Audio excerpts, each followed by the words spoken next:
Assalamualaikum warahmatullahi wabarakatuh. Pada kali ini kita akan membahas tentang penentuan kekuatan elektrolit. Sebelumnya perkenalkan dulu kami dari kelompok 4 yang beranggotakan saya sendiri, Naila Mahdi, 2 Anta Arya Bima, 3 Sylvia Salsa Khairunisa, 4 Himatun Alia, 5 Novi Kurniawati. Abstrak. Berdasarkan daya hantar listriknya, larutan terbagi menjadi 2 golongan, yaitu larutan elektrolit dan larutan non-elektrolit. Larutan elektrolit adalah suatu zat apabila dilarutkan dalam air menghasilkan suatu larutan yang dapat menghantarkan arus listrik.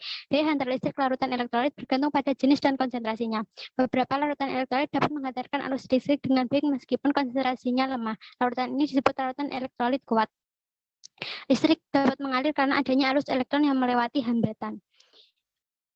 Larutan arus listrik dapat dari bahan-bahan yang dapat mengilang seperti garam dapur atau NaCl. Berbeda dengan NaCl, urea dan gula tidak dapat menghantarkan arus listrik yang kemudian disebut non-elektrolit.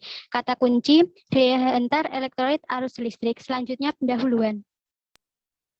Pendahuluan. Larutan elektrolit adalah suatu zat apabila dilarutkan dalam air menghasilkan larutan yang dapat menghantarkan arus listrik. Daya hantar listrik larutan elektrolit bergantung pada jenis dan konsentrasinya. Larutan elektrolit dibedakan menjadi 2, yaitu larutan elektrolit lemah dan juga larutan elektrolit kuat. Next.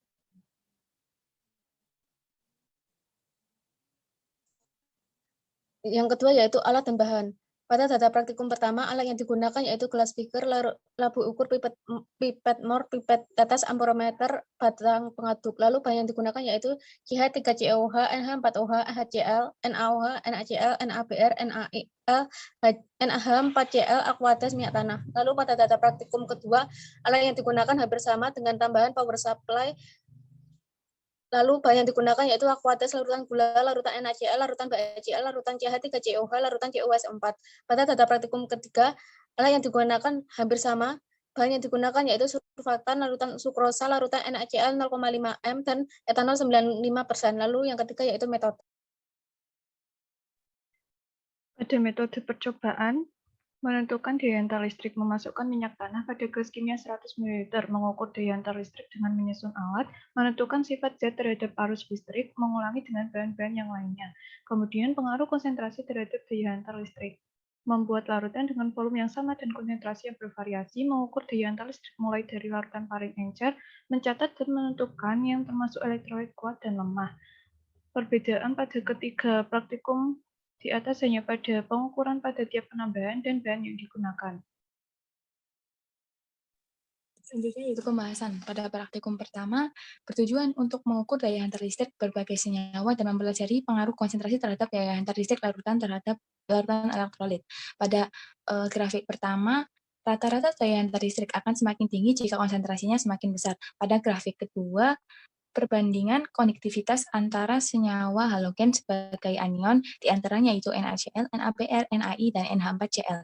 Kereaktifan suatu unsur dalam suatu golongan semakin ke atas akan semakin meningkat. Begitu juga dengan energi ionisasi. Imin memiliki energi ionisasi paling kecil sehingga mudah mengalami ionisasi di dalam air. Semakin banyak yang terionisasi akan semakin besar daya hantar listriknya. Pada praktikum kedua, diperoleh data grafik NaCl terhadap penambahan surfaktan. Berdasarkan grafik tersebut, NaCl mengalami penurunan daya hantar listrik karena pembentukan misal di atas konsentrasi kkm. Lalu pada grafik kedua dan ketiga, daya hantar listrik sukrosa dan etanol mengalami kenaikan karena adanya pembentukan misal di bawah kkm. Lalu pada praktikum ketiga, dilakukan 2 percobaan. Yang pertama menentukan daya hantar listrik dan pengaruh konsentrasi larutan terhadap daya hantar listrik. Pada percobaan pertama, digunakan NaCl, BaCl2, CH3COH, dan larutan gula. NaCl dan BaCl2 termasuk larutan elektrolit kuat, sedangkan CH3COH termasuk larutan elektrolit lemah. Larutan gula merupakan larutan non-elektrolit. Pada percobaan yang kedua, penentuan pengaruh konsentrasi larutan terhadap daya hantar listrik kurang lebih sama dengan praktikum yang pertama. Selanjutnya yaitu kesimpulan.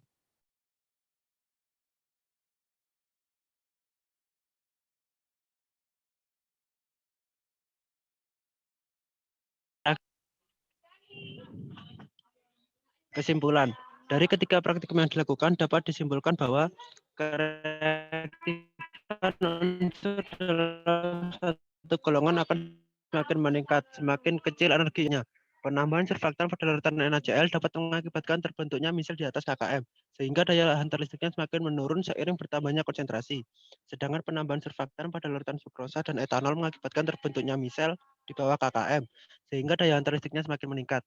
Larutan NaCl dan BaCl2 termasuk ke dalam larutan elektrolit kuat sehingga dapat mengantarkan listrik dengan baik. Larutan CH3COH termasuk ke dalam larutan elektrolit lemah, dan larutan gula termasuk ke dalam larutan non-elektrolit yang tidak dapat mengantarkan arus listrik.